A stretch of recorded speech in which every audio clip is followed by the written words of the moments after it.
আমার মান সম্মান আর কিছু রইল না। আমি পানি সমাজে মুখ দেখাবো কি করে? আমার বাবা মেঘে থাকে, মেঘের পানি। আমার দাদা সাগরে থাকে, সাগরের পানি। এমন করে আমার বাকি আত্মীয়রা খালে, বিলে, পুকুরে, নদীতে রাখে, এমনকি বিল্ডিং এর টাঙ্কিতেও থাকে। আর আমি হতভাগা, আমার এই রাস্তার মধ্যে থাকা লাগতাছে। শেষমেশ আমি কিনা রাস্তায় নেমে গেলাম। বৃষ্টি হও, আরো বৃষ্টি হও। একে তোর রাস্তা থেকে বাইরে পারতাছি না, তার উপর খালি বৃষ্টি হও। আমারে কি রাস্তার এখন স্থায়ী বাসিন্দা বানাইবে নাকি? বাড়িতে সুন্দরী ঝর্ণার সাথে আমার বিয়ের কথা চলতেছে, আমি যে রাস্তায় নেমে গেছি। পানি সমাজে যদি এই ঘটনা লিক হয়ে যায়, হাই হাই রে, বিয়ে না আমার ক্যান্সেল হয়ে যাবো। কেউ কি আসো, এই রাস্তা থেকে আমার বাইর করো। বাবা, ভাই রে ভাই, যে বন্যা হইছে আর একটু না সরমলতা সব তো তলিয়াই যাইব। বন্যা হইব না, এটা ঢাস শহর। ব্যাঙ্গে হিসু দিলেই পানি জমা যায়, আর হেনে তো ধুমছে বৃষ্টি। কপাল ভালো তো ছোটবেলায় বাপ মাই হরলিক্স খাওয়াইছিল, নইলে তো বন্যা এখন হাতুর পারন লাগতো।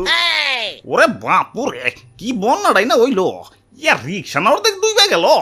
ইয়া যাক তাও ভালো, ইয়া প্রাইভেট কারের সে উঁচাই আছি। কপাল ভালো তো আল্লাহ বড় লোক বানায় নাই। বড় লোক হইলে তো প্রাইভেট কার থাকতো। আর এখন এই বন্যার মধ্যে ডুব দিয়ে গাড়ি চালান লাগতো। আল্লাহ যা করে, এ ভালোর জন্যই করে।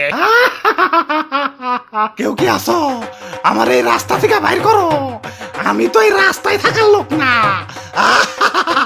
ওরে বাপুরে, ইয়া তুমি কেরা? আমি এই পানি সমাজের এক কলঙ্ক। কপালের লিখন, টানা বৃষ্টিতে এই রাস্তায় জমে রইছি। এখন রাস্তায় জমছি ভালো কথা, কিন্তু রাস্তা থেকে তো আর বাইরেতে পারতাছি না। একবার চিন্তা করে দেখো, রাস্তায় নেমে গেছি, মান সম্মান কি কিছু থাকলো? এদিকে ঝর্ণার পানির সাথে আবার আমার বিয়ার কথা চলতেছে। তোমরাই ভাবো, এই রাস্তার পোলার সাথে কেউ মেয়া বিয়া দিব? হ্যাঁ, আমার এই রাস্তা থেকে বাইরে তৈব।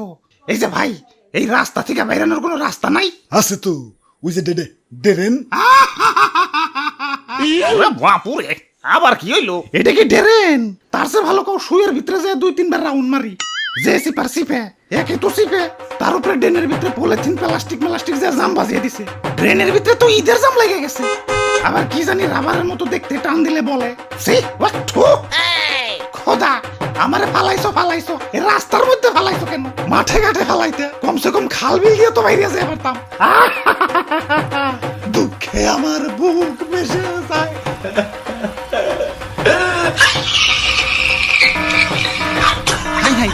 কানতে কানতে তো রাস্তার পানি পারিয়ে ফেলাইতেছে। ও ভাই, এত কান্দো না ভাই, এখন তো তাও কাপড় বাসে। এত কানলে তো লুঙ্গি কান্দে নিয়ে রাস্তা পারন লাগবে। পরে কিন্তু জোকের মধ্যে জোকে ধরবো। ভাই কিছু একটা করেন ভাই, পানি কিন্তু বিপদ সীমার উপরে উঠে যাইতেছে। আরে আরে আমি কি করুম? এই পানি মানির কাম আমার নাকি? তাইলে হ্যালো হ্যালো, চিটি কর্পোরেশন। ওই কি হইছে রে? স্যার, পানি তো রাস্তায় আটকা বেড়ে গেছে। কাইন্দা মাইন্দা বুক ভাসিয়ে ফেলাইতেছে। কেন কান্তাছে? কেন এসএসসি তে ফেল করছে নাকি? আরে না না, ড্রেন দিয়ে বাইরে পারতাছে না, দেখে কান্তাছে। কা ড্রেন দিয়ে বাইরেতে পারবো না কে? ওই ড্রেন কি বেরেন ছাড়া বানাইছো? এত চিকন বানাইছো কে? আমারে কি আলাদিনের দৈত্য পাইছো? যে আলাদিনের দৈত্য ছোট্ট চারাগের ভিতরে থাকে দেখে আমি এই ছোট্ট ড্রেনে ঢুকুমু? আমি দৈত্য না, আমি পানি। আর ড্রেন কি আমাকে জন্য বানাইছো না ময়লা আবর্জনার জন্য বানাইছো? প্লাস্টিক যায় জাম লাগাই দিছে। হ স্যার, ড্রেনটা একটু ঠিক করা দরকার। পানির সাথে সাথে আমরাও খুব কষ্টে আছি। কত কালার এই লুঙ্গি উঁচা করে চলাফেরা করুম কন? চিন্তা করো না, সামনে আমাগো মেগা প্রজেক্ট আসতেছে। 2050 সাল নাগাদ ড্রেনের সমস্যা আর থাকবে না। 2050 সাল? এতদিন কি রাস্তায় বসে বসে আমি ভিক্ষা করুম নাকি? এত উত্তেজিত হইও না, খালি ড্রেনের কাম নিয়ে পড়ে থাকলে না, আমার আরো কাম আছে। হ্যালো, কি খাল ভরাট করতে চাও? খালের উপর নতুন মার্কেট দিবে চাও? আচ্ছা ঠিক আছে, অ্যাকাউন্টে হাতে পাঠিয়ে দিও। কি খাল ভরাট করবি? একে তো ট্রেন ঠিক করার খবর নাই, তারপরে খাল ভরাট করবি? এই তখন লাগে তো এই রাস্তা থেকে বেরিয়ে পারতাছি না। কোন ট্রেন ঠিক করবি? করমু তো কইলাম তো 2050 সাল। এর আগে করবি নাকি?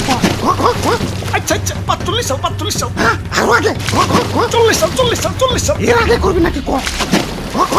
আর কমাইতে পারুম না, মাইরা ফেলাইলেও কমাইতে পারুম না। সরকারি কাম তো, বাজেট পাস হইতে টাইম লাগে। তোর কামের খেতাই আগু আমার বিয়া ক্যান্সেল হইলে রে।